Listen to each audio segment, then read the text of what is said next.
Jæja, Einar, ansi erfiður leikur á móti Haukum að baki.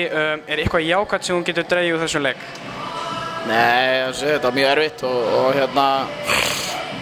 Nei, mjög fátt jákvætt. Ekki nema kannski markværslan hjá Bjössa sem var mjög góð. Þrátt fyrir litla vörn, þá var hann að verja mjög vel og það er kannski svona eina sem er hægt að taka eitthvað jákvætt úr þessu leik, því miður. Nú prófaðir þú marga unga leikmenn í þessu leik. Eru þetta leikmenn sem koma mikið við sögu í deildinni í vetur?